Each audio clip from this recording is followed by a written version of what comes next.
आप देख रहे हैं श्री हरि कृपा आश्रम चैनल। संस्थापक स्वामी श्री हरि चैतन्य पुरी जी महाराज।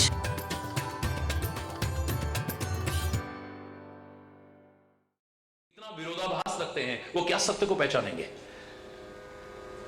माना कि प्रदूषण को भगवान के अलावा कोई मार नहीं सकता, लेकिन मैं परीक्षा लेके देखूंगा, मेरी परीक्षा में पास हुए तब भगवान, वरना तो राजकुमार हैं। फिर तो उनकी सुंदर स्त्री सुना है साथ में, उसका हरण करके ले आऊंगा। और हुआ तो यही ना, स्त्री हरण करके ही लाया, फिर राजकुमार ही सिद्ध हुए। उसकी परीक्षा क्या थी? मैं ऐसा हिरण बना रहा हूं जो न भूतो न भविष्यति, न कभी हुआ था न कभी होगा। ऐसा अद्भुत है। अगर वो हिरण के पीछे भागते हैं तो राजकुमार हैं, सुंदर हिरण देखा, शिकार करने चल दिए। और अगर नहीं भागते हैं तो अंतर्यामी है, पहचान गए ये तो नकली हिरण है। नकली चीज के पीछे तो एक आम आदमी नहीं भागता, भगवान क्यों भागेगा भाई? अंतर्यामी भगवान क्यों भागेगा? अगर हिरण के पीछे भागते हैं, मेरी परीक्षा ये है, तब तो वो आम राजकुमार है, और नहीं भागते हैं तो भगवान है। लेकिन राम तो भागे, हरि बोल। तो उसकी परीक्षा में क्या सिद्ध हुए? बोलो ना। तभी जिंदगी भर उसे मंदोदरी ने समझाया, हनुमान ने समझाया, अंगद ने समझाया, कुंभकर्ण ने समझाया, माल्यवंत ने समझाया, यहां तक कि मारीच ने समझाया। किसने नहीं समझाया उसे? लेकिन उसके समझ में नहीं आया। क्यों? मैंने परीक्षा लेके देखा, वो भगवान हो ही नहीं सकता है। पूरे रामचरितमानस में आप पढ़ोगे, उसके मुंह से राम शब्द नहीं निकला कभी। नृपसुत, राजकुमार, मानव, ऐसे शब्द निकले हैं। उसने कहीं पर राम शब्द नहीं कहा है।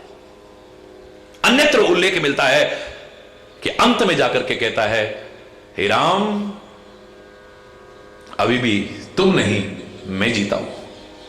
लोग बोले रस्सी जल गई, ऐंठ नहीं गई अभी। अरे तू कैसे जीता है भाई?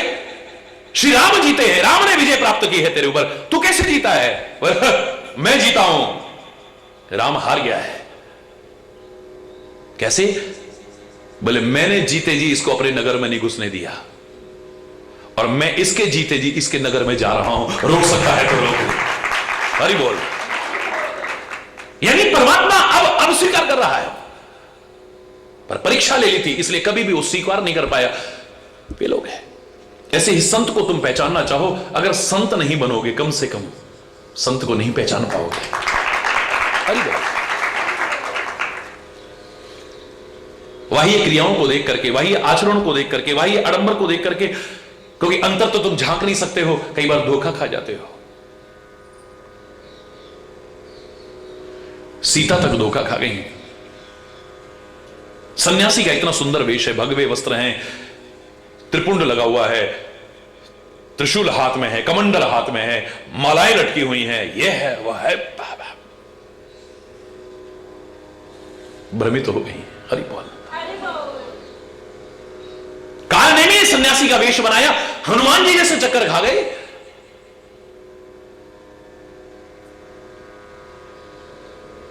वाह्य वेश संत नहीं है।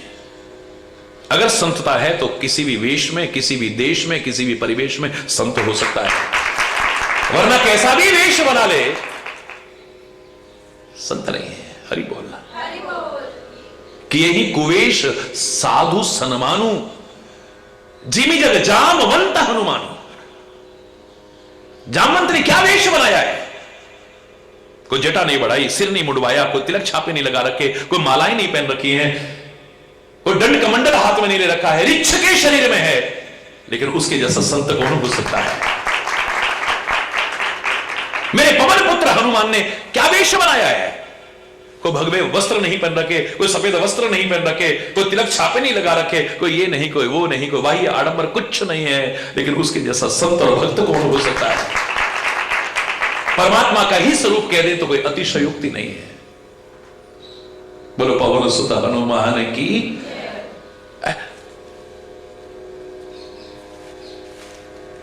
किए ही कुवेश साधु सनमानु, जिमि जग जाम वंत हनुमानु। उग्र ही अंत न होई निभाऊ, काल नेमि जिमि रावण राहु। दुष्ट कब तक वेश बनाएगा? एक दिन उगड़ जाएगा। हरि बोलना। क्या होगा परिणाम? लीडर के ऊपर आप शेर की अगर खाल डाल दो, वो शेर नहीं बन जाता है। उसको देख करके सब डर के भी भाग रहे हैं, क्योंकि शेर की खाल डाल दी है उसके ऊपर। लेकिन जब कभी कोई सच्चा शेर आ गया, जरा उसने किया तो ये खुद भाग जाएगा। हरि बोलना, जोर से बोलना। हरि बोल, जोर से बोलना है। पर उपकार वचन मन काया, मन से, वचन से, कर्म से जो रात दिन परोपकार में लगा है वही संत हो सकता है। संत सहज स्वभाव खगराया, ये संत का सहज स्वभाव है, ऐसा नहीं कि जानबूझ के कर रहा है वो।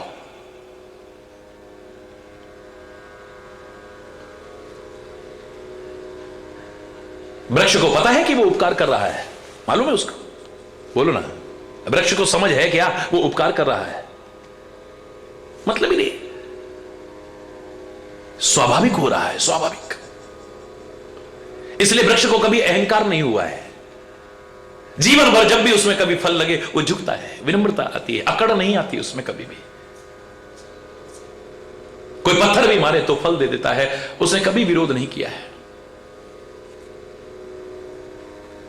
अपने धन का एक एक टुकड़ा तक समाज के काम में देता। टुकड़े टुकड़े लोग कर रहे हैं, लेकिन कोई फर्नीचर बना रहा है, कोई पलंग बना रहा है, कहीं जलाने के काम आ रहा है, कहीं किसी काम आ रहा है, कहीं किसी काम आ रहा है। बोलो, नदी को पता है कि मैं उपकार कर रही हूं, मतलब ही नहीं है, इसलिए उसके अंदर अहंकार नहीं है। हम जब समझने लग जाते हैं ना, तो हमारे अंदर अहंकार आने की संभावना हो जाती है। एक वाक्य मैंने कल और कहा था, जो मैंने मैसेज में हर एक जगह पूरे भारतवर्ष में भी बाहर भी भेजा। क्या वाक्य था? ज्ञान का अहंकार तो हो जाता है, लेकिन अहंकार का ज्ञान नहीं होता है। ज्ञान का अभिमान तो हो जाता है जल्दी से, लेकिन अभिमान हमारे अंदर है, इसका ज्ञान नहीं हो पाता है, नष्ट कर देता है, पता ही नहीं चलता है। हमारे अंदर अभिमान नहीं है, इससे खतरनाक अभिमान और कोई नहीं है। यह भी अभिमान का एक रूप है। जोर से बोला है। स्वाभाविक कर रहा है, स्वाभाविक हो रहा है, इसलिए मैं उसे परोपकार नहीं कहता हूं। और संतों के लिए मैं कह भी दूंगा, चलो वो परोपकार कर रहे हैं, कम से कम हरि चैतन्य के लिए कोई कहे तो मुझे ये शब्द ही स्वीकार नहीं है। मैंने जब पहली बार एक संत सम्मेलन में कहा था, लोग बड़े गुण गा रहे थे, हरि चैतन्य जी बड़े परोपकारी हैं, बड़े बड़े संत लोग कह रहे थे, तो मैंने अपना वक्तव्य जब प्रारंभ हुआ, मैंने इतना ही कहा, आप ये शब्द मेरे लिए इस्तेमाल न करें कृपया। मैं और कुछ भी हो सकता हूं उसकी कृपा से, लेकिन परोपकारी कभी नहीं बनूंगा। क्या कह रहे हैं आप? संत को तो परोपकारी कहते हैं। मैंने कहा आप एक बात बताइए, संत के लिए पराया कौन होता है? तो सारे संत चुप। मैंने कहा बोलिए, संत के लिए पराया कौन होता है? बोले संत के तो सब अपने हैं। जब सब अपने हैं तो फिर परोपकार कहां करता है? वो जो भी कर रहा है अपनों पर कर रहा है, और अपनों पर किया हुआ परोपकार नहीं कहलाता है। बोलिए, ये पर शब्द तो तभी आएगा ना जब किसी को पराया समझेगा। तो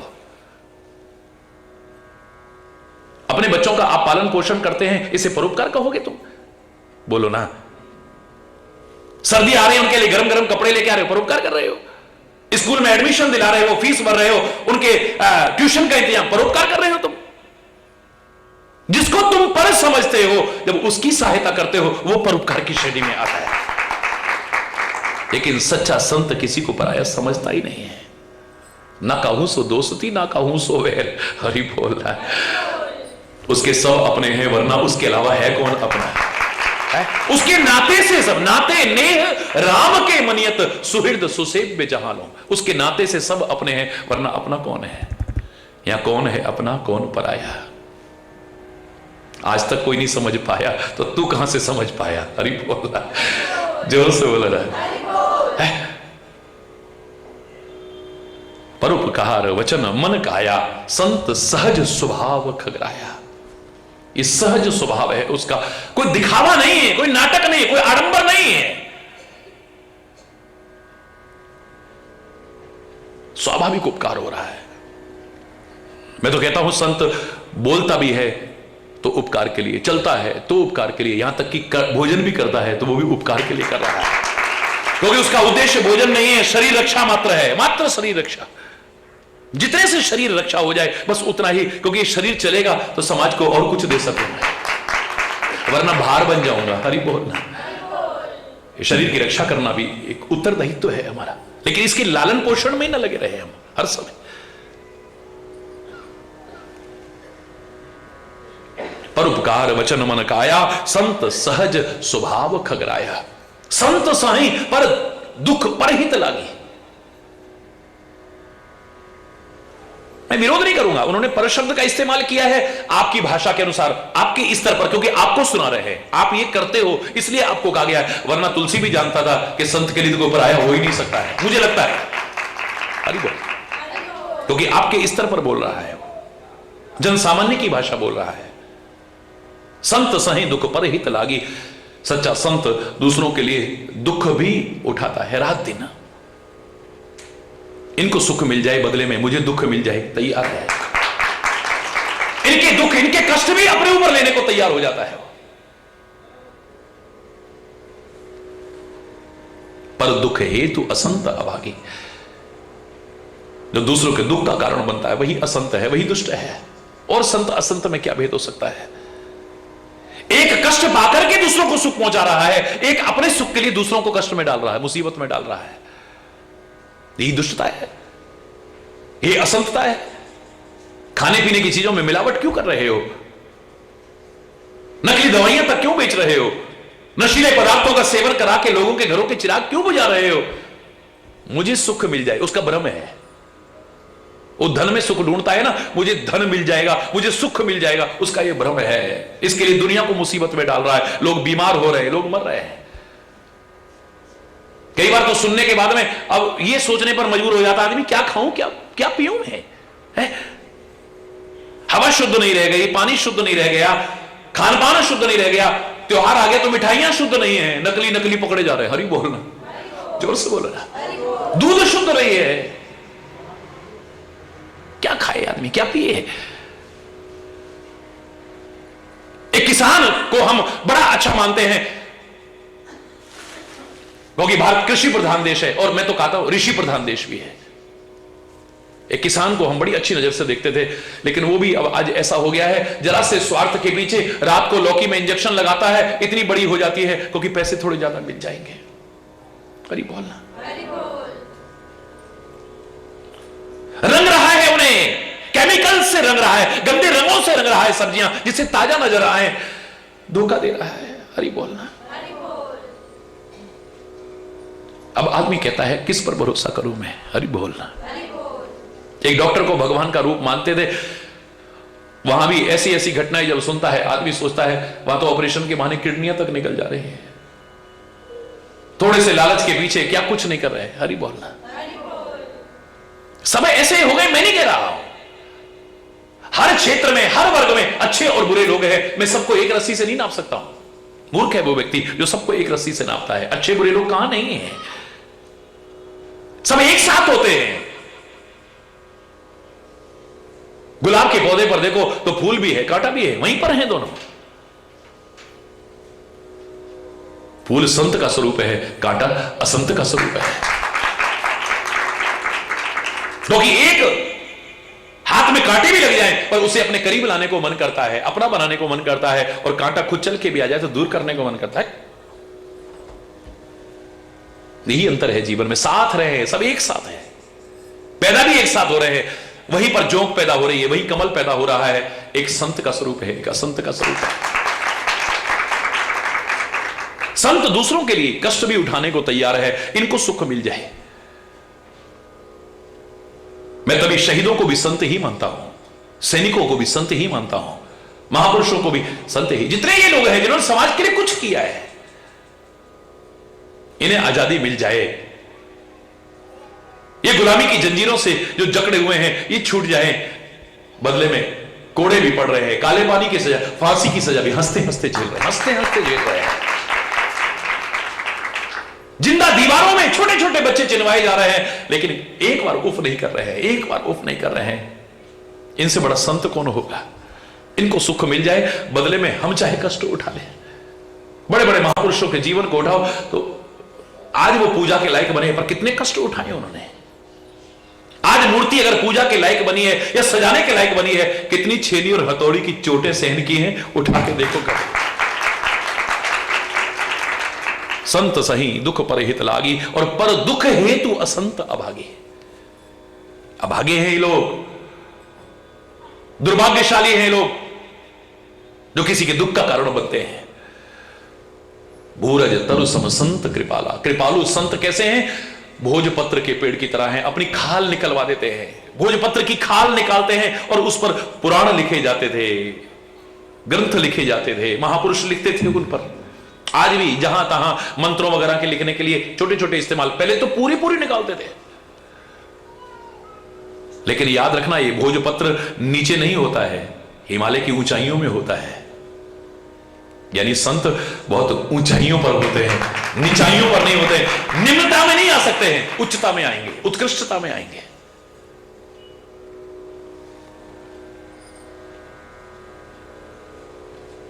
खाल निकाल देते हैं अपनी, लेकिन खाल निकाल के भी दूसरों की मुक्ति, इन पर जो ग्रंथ लिखे गए उनके अनुसार चलकर के लोग अपनी मुक्ति का मार्ग प्रशस्त करते हैं। एक और खाल कढ़ाते देखा है हमने, लेकिन उसके लिए मरना शब्द इस्तेमाल हुआ है। भूरज तरु के साथ मरना शब्द इस्तेमाल नहीं हुआ है। भूरज तरु सम संत कृपाला, परहित नित सह विपति विशाला। सन इव खल पर बंधन करही, और खाल कढ़ाए विपति सह मरही। ये मरते हैं, वो अमर हो जाते हैं। खाल दोनों निकलवा रहे हैं। सन की भी खाल निकाली जाती है, उसे गलाया जाता है, कूटा जाता है, फिर बटा जाता है, रस्सी बनती है और दूसरों के बंधन का कारण बनती है। तो विपत्तियां ये भी कम सहन नहीं करती है, लेकिन मर जाती है। भोजपत्र कभी नष्ट नहीं होता है, याद रखना।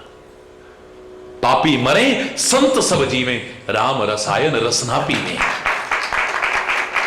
पापी मरता है, संत कभी मरता नहीं है, मर करके भी अमर हो जाता है। हरि बोलना, जोर से बोलना।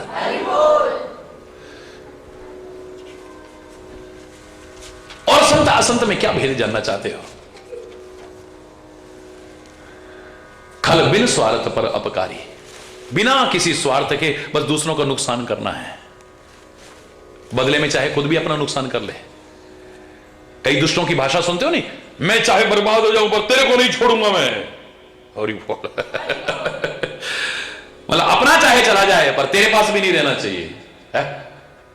मेरी पूंछ कट गई तो तेरी भी कटनी चाहिए। हरि बोलना, जोर से बोलना।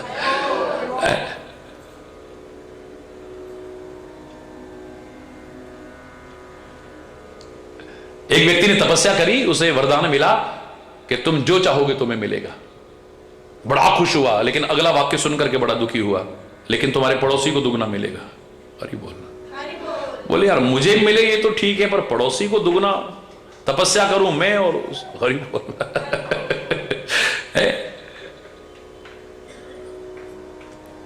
तुम जो चाहोगे तुम्हें मिलेगा, लेकिन तुम्हारे पड़ोसी को दुगना मिलेगा, ये सोच लेना। मेरा मकान बन जाए, आलीशान मकान बना, पर पड़ोसी के, बोलो ना। मेरे पास गाड़ी हो जाए, गाड़ी हो गई, पर पड़ोसी की, हरि बोलोगे, जोर से बोलो ना। मेरे घर में बेटा हो जाए, हो तो गया, पर पड़ोसी के 2 हो गए, बोलो ना, जोर से बोलो ना। मेरे बैंक में इतना पैसा हो जाए, हो गया, लेकिन उसका दुगना हो गया। अब जो मांगे वो पड़ोस में दुगना हो जाए, अब उसको और आग लगे। अब बोला बेटा, बड़ा खुश हो रहा होगा, इसको क्या पता तपस्या मैंने करी और इसको फ्री फंड में मिल रहा है?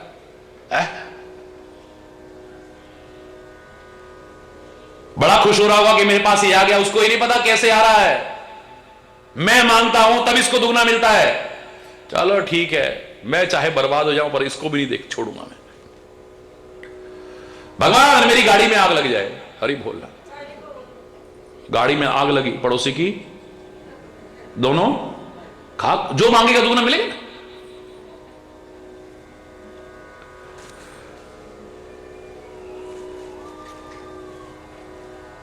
हे भगवान मेरे मकान टूट के गिर जाए, गिरा, लेकिन पड़ोसी के,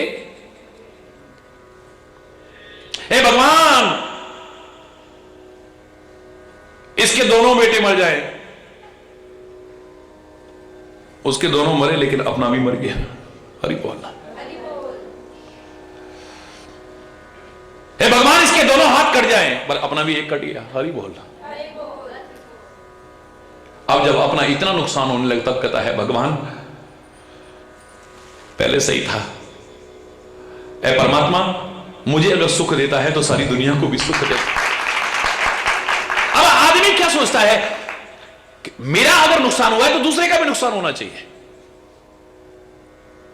इनका कोई स्वार्थ नहीं है किसी का नुकसान करना, इनको कुछ मिलने वाला नहीं है, बल्कि अपना भी नुकसान ही होगा। अगर ओला फसल को बर्बाद करेगा तो ओले को क्या मिलेगा? बोलो, कुछ मिलेगा?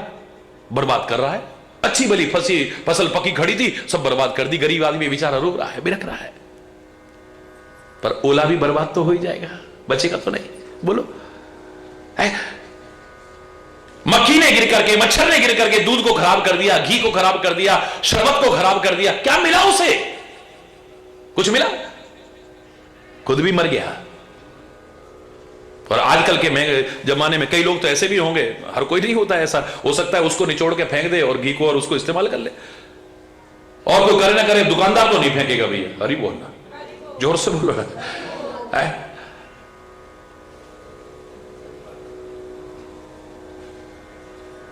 जो किसी का नुकसान करेगा, नुकसान उसका भी होगा, अच्छा नहीं हो सकता है। कुल्हाड़ी अगर किसी को काटेगी, याद रखना, तो काटते काटते नुकीलापन खत्म हो जाएगा। एक दिन फिर उसको भी भट्टी में डाला जाएगा, तपाया जाएगा, और घन और हथौड़े की चोट मारी जाएगी, तब फिर काटने लायक बनेगी। जो किसी को नुकसान पहुंचाएगा वो बचेगा नहीं। हरि बोलना। आज नहीं तो कल हो सकता है, एक बार काटा कुछ नहीं बिगड़ा, 2 बार काटा, 10 बार काटा, 1 महीना काटा, 2 महीने सही चल रही है, लेकिन एक दिन उसका काटते काटते नुकीलापन खत्म हो जाएगा। फिर क्या होगा? हरि बोल। भट्टी में डलेगी, ये तपाई जाएगी, और फिर पीटा जाएगा इसको घन और हथौड़े से। बोलो, अब इनको कुछ मिलता नहीं है दुष्ट आदमी को, पर किसी का नुकसान करना है बेवजह। सांप ने अगर किसी को काटा, आदमी मर गया, उसे क्या मिलेगा? बोलो, उसका पेट भर जाएगा। किसी जीव जंतु को उसने छोटे मोटे को खाया होता तो उसका पेट भी भरता शायद, लेकिन एक अच्छे भले इंसान जा रहा है, उसके पैरों में काट दिया, वो मर गया बेचारा। वो क्या मरा? पूरा परिवार मर गया है। जीते जी मर गए बेचारे लोग, जिनका एक ही कमाने वाला था वो खत्म हो गया। वो खेत में मेहनत कर रहा था, बेचारे को सांप ने काट दिया, जीवन चला गया। सांप को क्या मिला? ये बताओ, क्या मिला? मिला कुछ? भाई यही दुष्ट है, उसे मिलता कुछ नहीं है, फिर भी नुकसान करना है। चूहे को क्या मिला? भाई गेहूं को, चावल को काटता, कुछ खाता, पेट भरता, लेकिन अच्छा भला कालीन 50,000 का आदमी लेके आया, 1 लाख का लेके आया, काट दिया। चलो इन चीजों को छोड़ो, वेद पुराण रखे थे, रामायण रखी थी, गीता रखी थी, कुरान रखी थी, बाइबल, उसकी निगाह में तो सब काट छाट के बेकार कर दिया। क्या मिला उसको? पेट भरा उसका? बोलो ना। चूहे को क्या मिला? उसको कुछ नहीं मिला है, लेकिन बर्बाद कर दिया सब कुछ।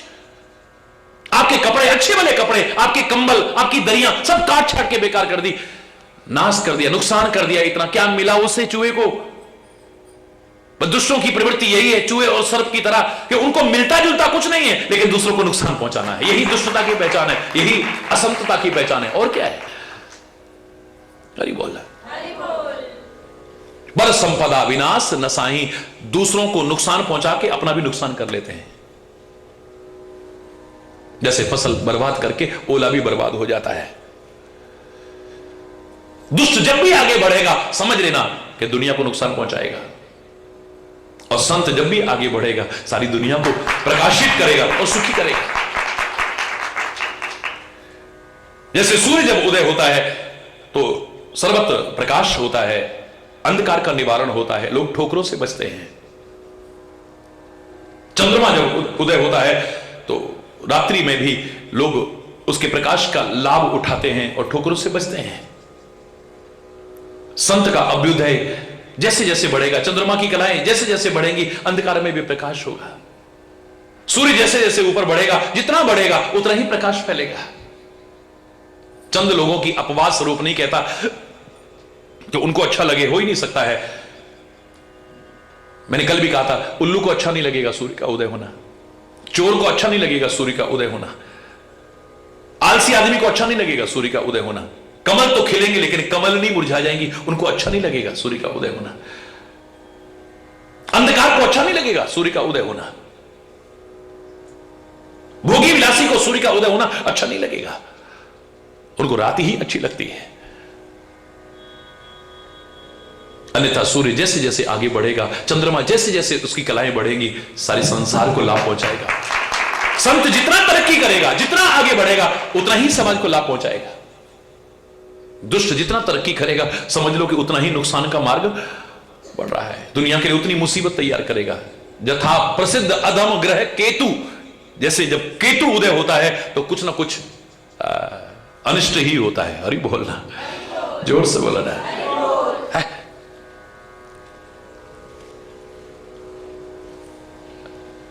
संत को तुम पहचानो, ये बाद का विषय है। मजा तब है जब खुद संत बन जाओ। दुष्टता को दूर करके, असज्जनता को दूर करके सज्जनता हमारे अंदर आ जाए। समझ लेना कि तुम्हें संत कहीं ढूंढने की आवश्यकता नहीं है, यही मिल जाएगा तुम्हें। हरि बोलना। और जब संत मिलता है, सुख मिलता है। व्यक्ति धर्मानुसार जीवन जीने लगता है, धर्म को जीवन का अभिन्न अंग बना लेता है। तो अगला प्रश्न आता है, सबसे बड़ा धर्म क्या है? फिर करेंगे चर्चा शेष कल। आज यहीं पर अगर कोई गलत शब्द निकला हो उसके लिए क्षमा चाहता हुआ अपनी वाणी को विराम दूंगा। एक बार जोर से बोलेंगे, धर्म की, अधर्म का, प्राणियों में, विश्व का, गौ माता की, भारत माता की, गंगा माता की, संत समाज की, भारत की देवियों की, भक्त समाज की।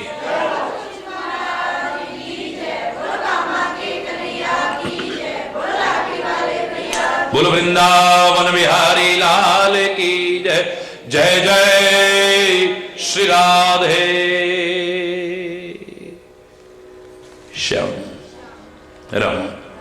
हरि बोल, हरि बोल।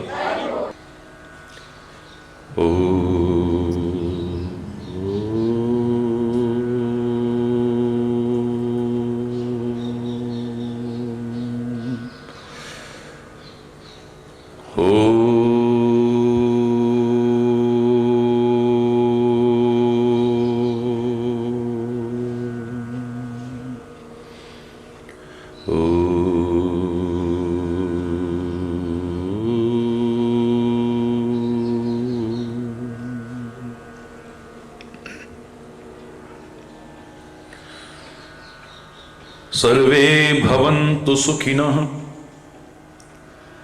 सर्वे सन्तु निरामयः, सर्वे भद्राणि पश्यन्तु, मा कश्चित् दुःखभाग् भवेत्। ॐ शान्ति शान्ति शान्ति।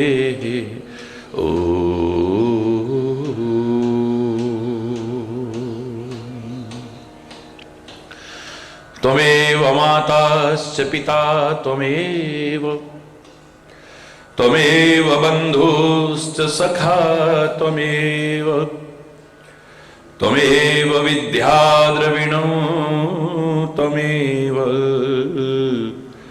त्वमेव सर्वं मम देव देव। ॐ शान्ति शान्ति शान्ति।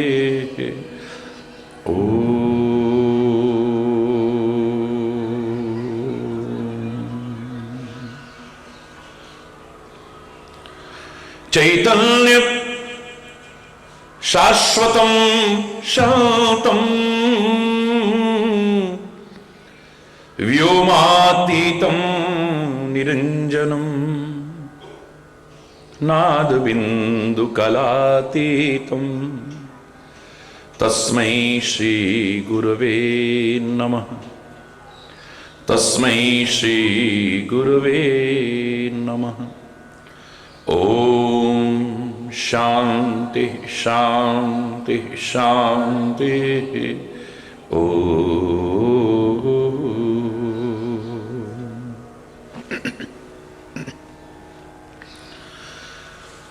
निर्बल के प्राण पुकार रहे,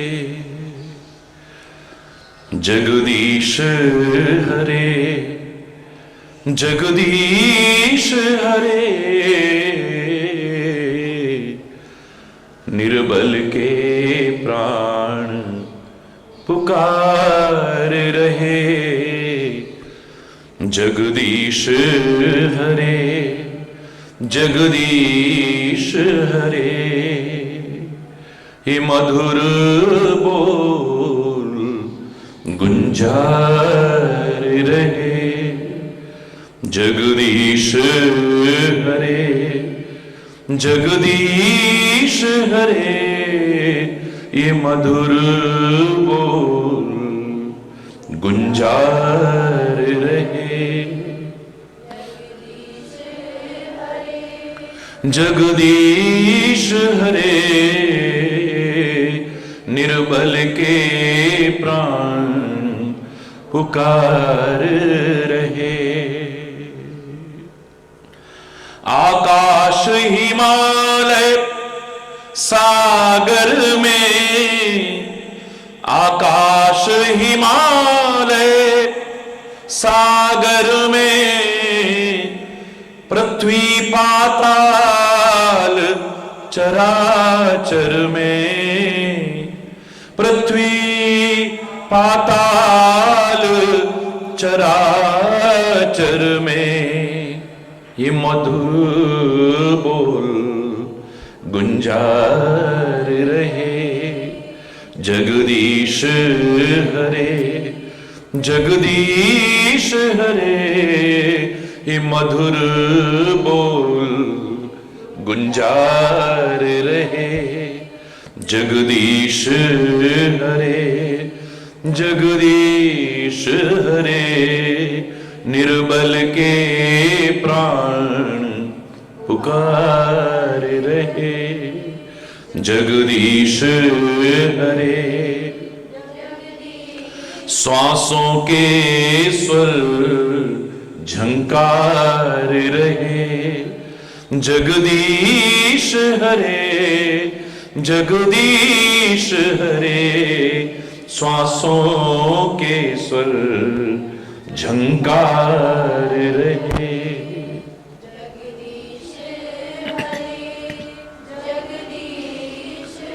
जब कृपा दृष्टि हो जाती है,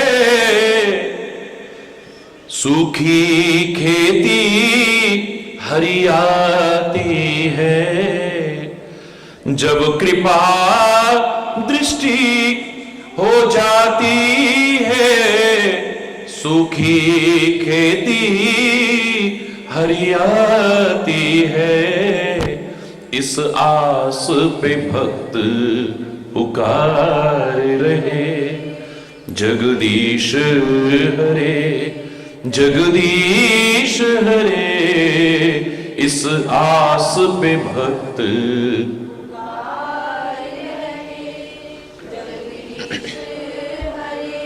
जगदीश हरे। श्वासों के स्वर झंकार रहे, जगदीश हरे जगदीश हरे। श्वासों के स्वर झंकार रहे, जगदीश हरे जगदीश हरे। निर्बल के प्राण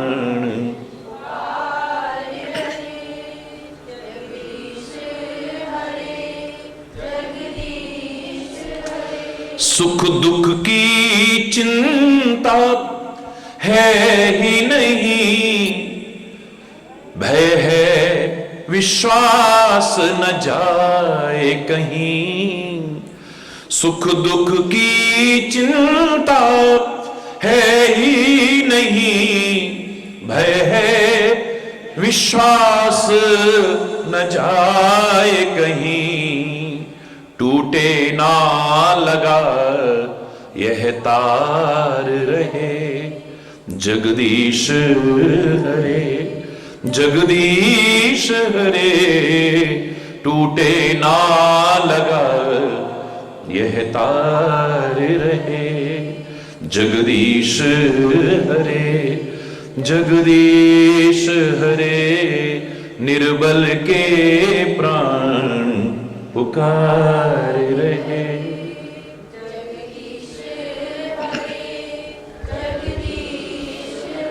श्वासों के स्वर झंकार रहे, जगदीश हरे जगदीश हरे, श्वासों के स्वर झंकार रहे, जगदीश हरे जगदीश हरे जगदीश हरे जगदीश हरे।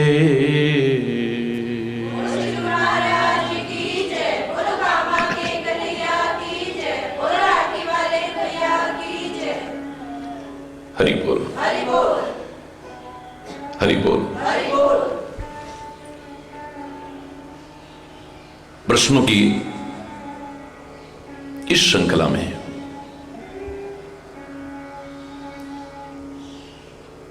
अगला प्रश्न पिछले प्रश्न से ही जुड़ा हुआ है।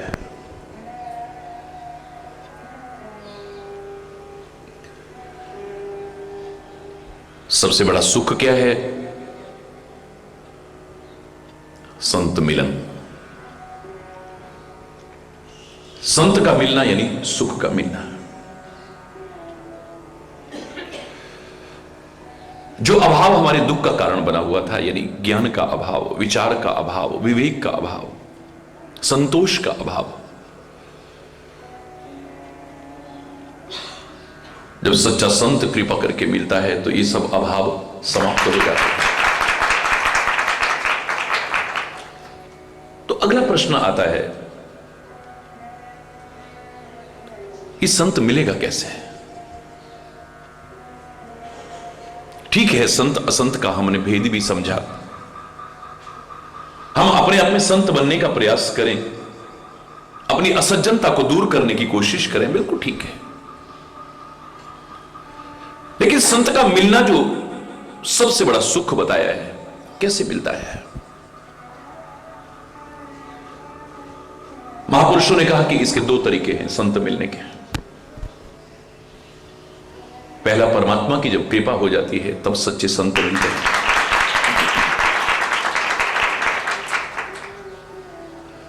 जब परमात्मा कृपा करके देखते हैं, संत का मिलना यानी उसकी कृपा मिल गया है। जब द्रवे दीन दयाल तब साधु संगत पाई है। जब वो द्रवित होता है यानी वो कृपा करता है, तभी सच्चा संत मिलता है। मानस में भी अनेक स्थानों पर बड़ा सुंदर चित्रण किया है। संत विशुद्ध मिले ही पुनिते ही, राम सुकृपा विलोक ही जही। सच्चे विशुद्ध संत की प्राप्ति कब होती है? जब राम सुकृपा विलोक ही जही। राम जब कृपा की दृष्टि डालता है, परमात्मा कृपा की दृष्टि डालता है, संत मिल जाता है। विवेक प्राप्ति के लिए सत्संग के अलावा दूसरा कोई उपाय नहीं है, बिल्कुल ठीक है। लेकिन सत्संग मिलता कहां से, संत मिलता कहां से? यह भी कहा, बिन सत्संग विवेक न हो ही, पर राम कृपा बिनु सुलभ न सोई। वो सत्संग, वो संत परमात्मा की कृपा के बिना संभव नहीं है। और मैंने आपसे कहा था कि सुंदरकांड में बड़ा विचित्र सा चित्रण किया है, सुंदर चित्रण किया है। विभीषण कहते हैं पवन पुत्र हनुमान जी से कहते हैं, हे पवन सुत, क्या श्री राम कभी मुझ पर कृपा करेंगे? जीवन का वो सौभाग्यशाली क्षण कब होगा जब परमात्मा मुझ पर कृपा करेंगे?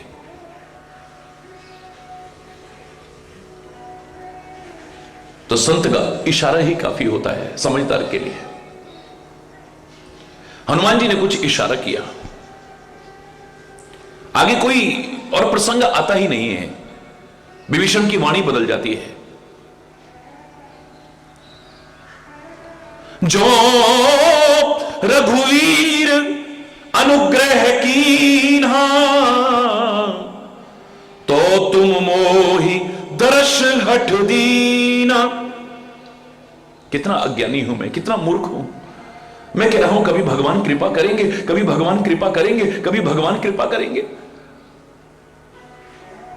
हे पवन पुत्र, तेरे जैसा सच्चा भक्त, तेरे जैसा सच्चा संत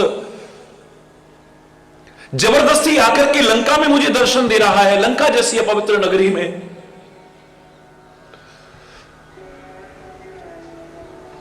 परमात्मा ने कृपा की है तभी तू यहां आया है, वरना नहीं आ सकता।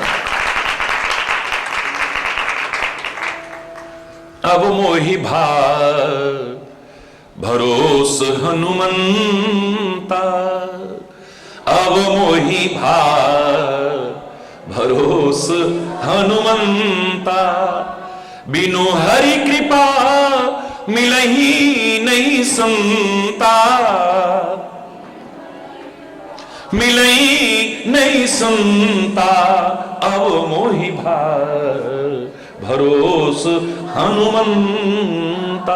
अब मुझे भरोसा हो गया है, अभी तक भरोसा नहीं था। एक संत की वाणी भरोसा जगा देती है, हमारा विश्वास जगा देती है। तूने इशारा किया, मैं समझ गया हूं इशारा। तू जो मुझे मिला है ना, हे पवन पुत्र, तेरे जैसा भक्त और संत मुझे मिला है, परमात्मा की कृपा के बिना मिल नहीं सकता है। तेरे मिलने के बाद भी, तेरे दर्शन के बाद भी मैं कह रहा हूं भगवान कभी कृपा करेंगे, भगवान कभी कृपा करेंगे, भगवान कभी कृपा करेंगे। अरे कृपा तो उसकी हो गई है। सच्चे संत का मिलना, सच्चे सदगुरु का मिलना, सच्चे महापुरुष का मिलना, समझ लो कि परमात्मा की कृपा है। हमारे अंदर अगर सुमति जागृत हो रही है, सदविचार आ रहा है, हमारा चिंतन अच्छा चिंतन, सत्य चिंतन बन रहा है, समझ लेना भगवान की कृपा हो रही है।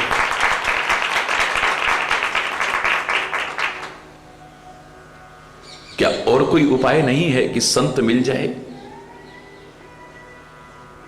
भगवान की कृपा से तो सच्चे संत मिलते हैं, बिल्कुल ठीक है। जो अभी कृपा पात्र न बन पाए हों, उनको संत कैसे मिलेगा? हरि बोलना। क्या और कोई उपाय नहीं है? तो दूसरा उपाय है,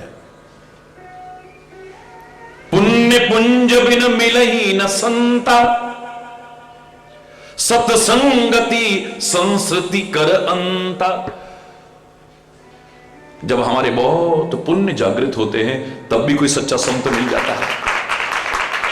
हमारे जब कोई पुण्य जागृत होते हैं, हमारे पुण्यों का संचित भंडार जब जगता है, कुछ ऐसे अच्छे कर्म कभी हमसे हुए होंगे, अभी तो नहीं लगता है कि हमसे हो रहे हैं, कोई भंडार है हमारा, अब का नहीं तो पहले का होगा। जब हमारे पुण्य जागृत होते हैं तब भी कोई सच्चा संत मिलता है। और इसीलिए अब अगला प्रश्न क्या आता है?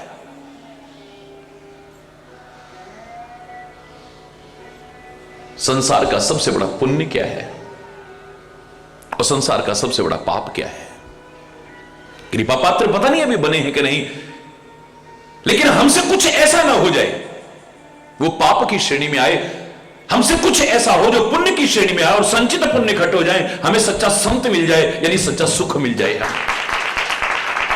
जुड़े हुए हैं एक दूसरे से।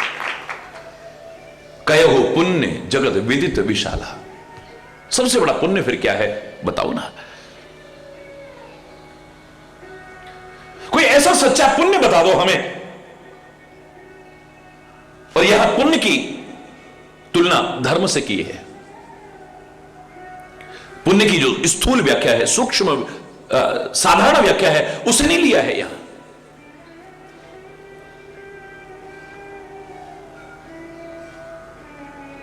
किसी महापुरुष ने कहा, चार वेद खंड शास्त्र में बात मिली है दोए, दुख दीने दुख होत है, सुख दीने सुख हो। अच्छा और बुरा बाहर ढूंढने की आवश्यकता नहीं है आपको, पाप और पुण्य की परिभाषा बाहर ढूंढने की आवश्यकता नहीं, आपको अपने अंतर से मिल जाएगी। सही गलत की परिभाषा ढूंढने की आवश्यकता नहीं, आपको अपने अंतर से मिल जाएगी। क्या सही है क्या गलत है महाराज जी? मैंने कहा तुझे को गाली देता है कैसा लगता है, बोलना हरि बोल, मत देना, यही बुरी बात है। तुझे बुरा लग रहा है ना, तेरा कोई अपमान करता है तुझे कैसा लगता है, सच बता। इसका मतलब ये अच्छी बात नहीं है, तेरी आत्मा बता रही है, मत करना किसी का अपमान।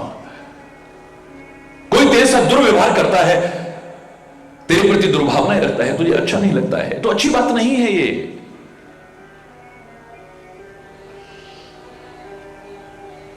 तेरे को बुढ़ापे में अगर कोई सताएगा तुझे कैसा लगेगा, ऐसा मत, ये बुरी बात है। मत सता अपने बुजुर्गों को, दुआएं ले उनकी, सेवा करो उनकी, सत्कार करो उनका, सम्मान करो उनका। तेरी बेटी को अगर ससुराल में सताया जाए तेरे को कैसा लगेगा, बहुत बुरा लगेगा ना, यही बुरी बात है। जो किसी की बेटी तेरे घर में आई है तू भी उससे मत सताना, कहां ढूंढेगा तू अच्छे बुरे को। तेरे घर में आकर के कोई कलेश करा जाए चाहे कोई भी क्यों ना हो, तेरे को अच्छा नहीं लगता है। तू जब किसी के घर में जाता है और उसके घर में तेरे जाने की वजह से कलेश हुआ, तेरी किसी बात से, कितनी बुरी बात है। तेरे घर में आए कोई, तेरे घर की अशांति को दूर कर दे, कलह कलेश को दूर कर दे, मनमुटाव को दूर कर दे, घर में फिर से शांति हो जाए, प्यार हो जाए, सद्भाव हो जाए, कितना अच्छा लगता है। तो ये अच्छी बात है। तू भी जब जाए कहीं तो ऐसा ही किया करना। कोई तेरे साथ प्यार से बात करता है, अच्छाई से बात करता है, सद्भाव से बात करता है, आदर से बात करता है, कितना अच्छा लगता है तेरे को, दूसरे को भी अच्छा लगेगा। कोई तेरी भावनाओं की कदर करता है, तुझे कितना अच्छा लगता है, तो तू भी दूसरों की भावनाओं की कदर किया करना। कहां ढूंढेगा अच्छा और बुरा? जो मैंने कहा था एक पंक्ति में है, आत्मनः प्रतिकूलानि, जो तेरी आत्मा को प्रतिकूल लगता है वो व्यवहार दूसरों से मत कर, क्योंकि तेरे को जो प्रतिकूल लग रहा है दूसरे को भी लगेगा, मत कर उसके साथ। जो तेरे को बुरा लग रहा है वो दूसरे को भी तो बुरा लग सकता है ना। जब तू नहीं चाहता है कि तेरे साथ कोई ऐसा करे तो तू किसी के साथ क्यों करता है? तेरी को निंदा चुगली करता है, तेरे को कितना बुरा लगता है, तू किसी की निंदा चुगली क्यों करता है? हरि बोलना। तेरे प्रति कोई हिंसा का भाव रखे, तेरे को बहुत बुरा लगता है, तो तू किसी के प्रति हिंसा का भाव क्यों रखता है? मन से, वचन से, कर्म से। ये सामान्य परिभाषाएं पुण्य और पाप की हैं, जो बहुत अधूरा अर्थ देती हैं कि आपने पुण्य किया है तो स्वर्ग मिल जाएगा, पाप किया है तो नरक मिल जाएगा। जिसे मैं कहा करता हूं, उस स्वर्ग नरक की कौन कहे। ऐसा जीवन जियोगे तो यहां नरक बन जाएगा, और ऐसा जीवन जियोगे तो यही स्वर्ग बन जाएगा। जो यहां स्वर्ग नहीं बना पाया, उस स्वर्ग की कामना उसकी मूर्खतापूर्ण कामना है।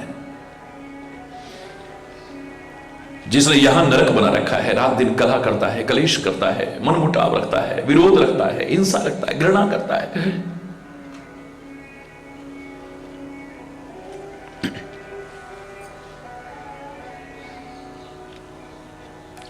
वो कहां बचेगा उस नरक से।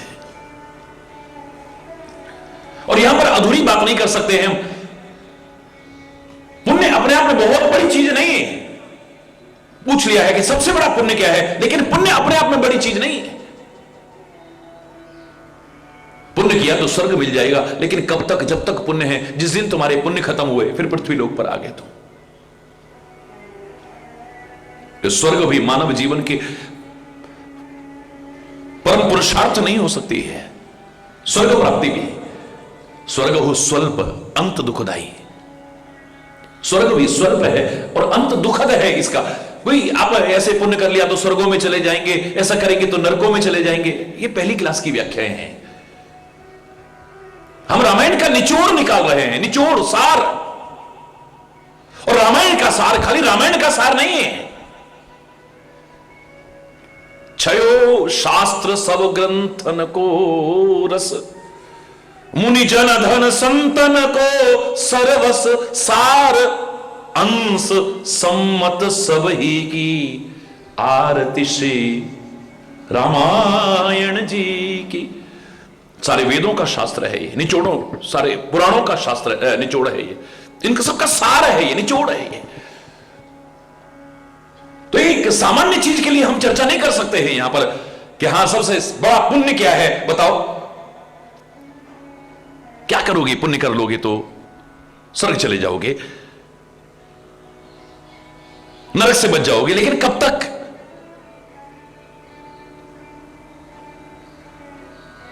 प्रारंभ की श्रेणी में कहा जब तुम्हारा विवेक जागृत होता है ना, तब तुम गलत को छोड़ करके सही की ओर प्रवृत्त होते हो। अस विवेक जब दे विधाता, तब तज दोष गुण ही मन राता।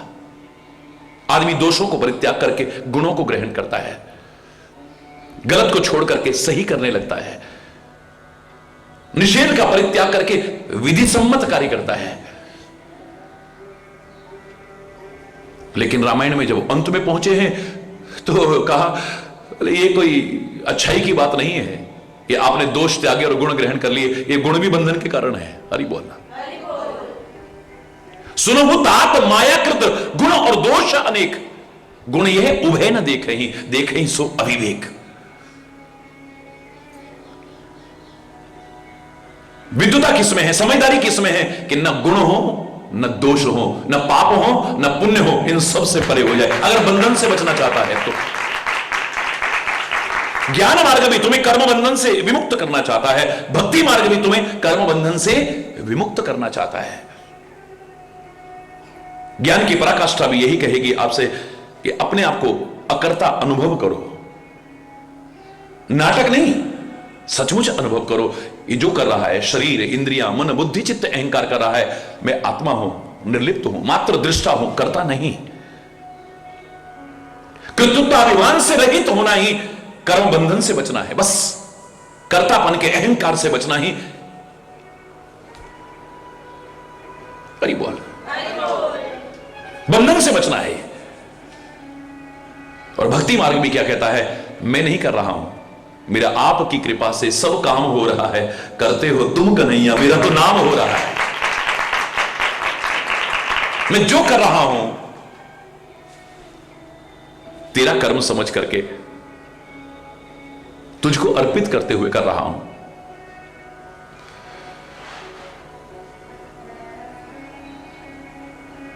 मेरा कुछ नहीं है।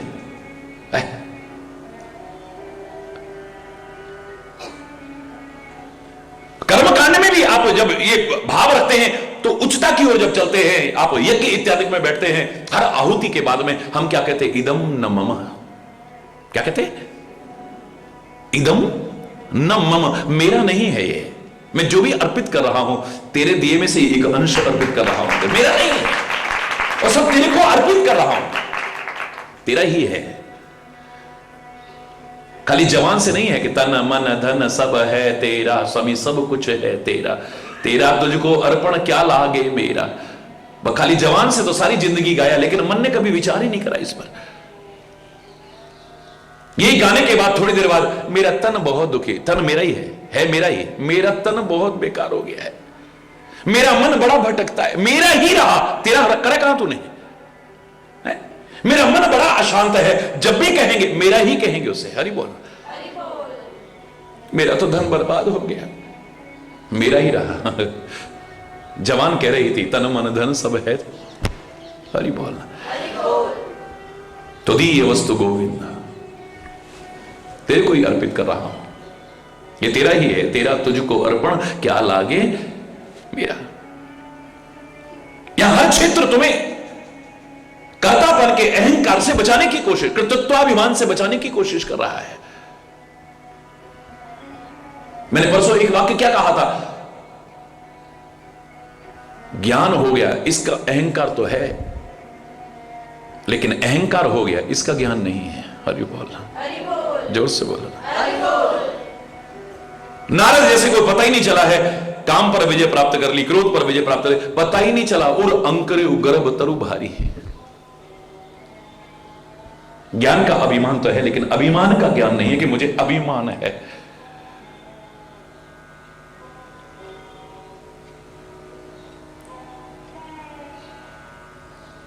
बंधन में बांध देता है मैं और मेरा कहना। ये काम किसने किया है? मैंने किया है। अच्छाई होगी तो मेरी, बुराई होगी तो मेरी, मैं कहते ही। ये भोजन किसने बनाया है? ये मैंने बनाया है। जिसने कहा बंध गया है वो अच्छाई और बुराई से। ये सामान कौन लेकर के आया है? मैं लाया हूं, मैं कहते ही बंध गया। चाहे लाखों लोग बैठे हो, अच्छा होगा तो प्रशंसा होगी, गलत होगा। सामान खरीदना भी नहीं आता, देख के नहीं ला सकते थे। हरि बोलना, इससे बचाना चाहता है। वो कहते गुण ये उभय न देखे ही सो अविवेक। गुण भी देख रहे हैं, दोष भी देख रहे हैं, पाप भी हैं, पुण्य भी हैं, तो समझ लेना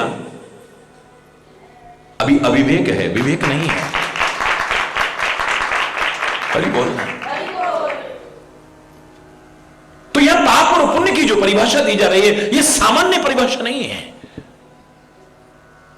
इतने उच्च स्तर की चिंतन की जब धारा प्रवाहित होती है तो फिर ये नीचे के स्तर की बातें नहीं आती हैं। फिर वो मात्र स्वर्ग और नरक तक की कल्पनाएं और जल्पनाएं नहीं होती हैं। फिर सच्चे धर्म को आत्मसात करने का संदेश उभर करके आता है।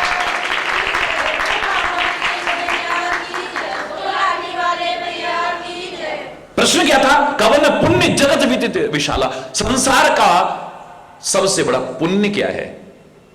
लेकिन उत्तर क्या आ रहा है? परम धर्म श्रुति विदित अहिंसा। परम धर्म, परम पुण्य नहीं कहा है। ये मात्र पाप पुण्य तक सीमित नहीं रखा है। जब इतने ऊंचे स्तर पर पहुंच रहे हो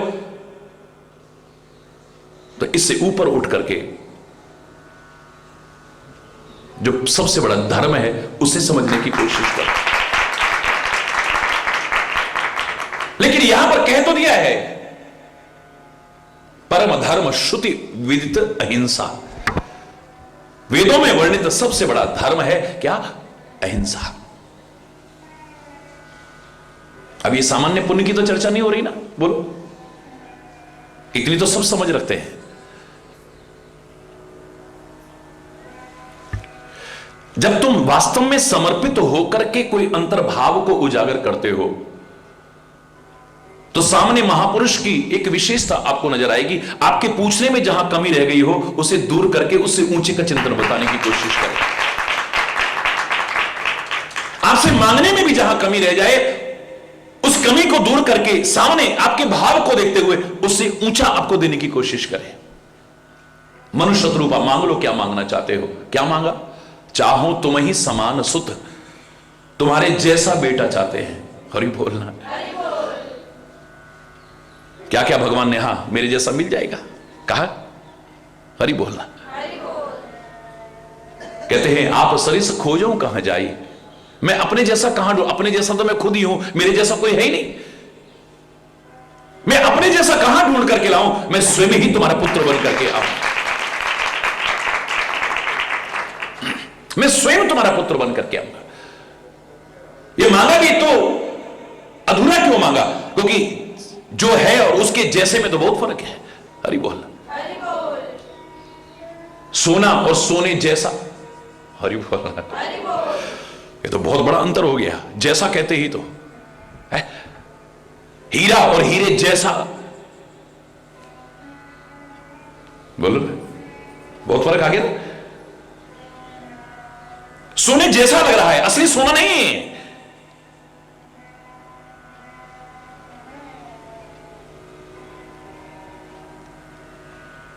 तभी तो कहा था हर दिखने पीली दिखने वाली धातु सोना नहीं होती है। अरे बोला धोखा मत खाइए। तो अधूरा मांगा, छोटी चीज मांगी है, अपने जैसा पुत्र दे दो। मैंने कहा नहीं, अपने जैसा नहीं, मैं खुद तुम्हारा पुत्र बन करके आऊंगा। यहां पूछ रहे कि पुण्य क्या है? संसार का सबसे बड़ा पुण्य क्या है? बोले इतने बड़े महापुरुष की शरण मिले, सत्संग की शरण मिले, और अभी पाप पुण्य तक ही सीमित रहे, गुण दोष तक ही सीमित रहे। अरे इससे ऊपर उठो। इससे ऊपर उठना क्या है? बोले सच्चा धर्म क्या है और सच्चा अधर्म क्या है।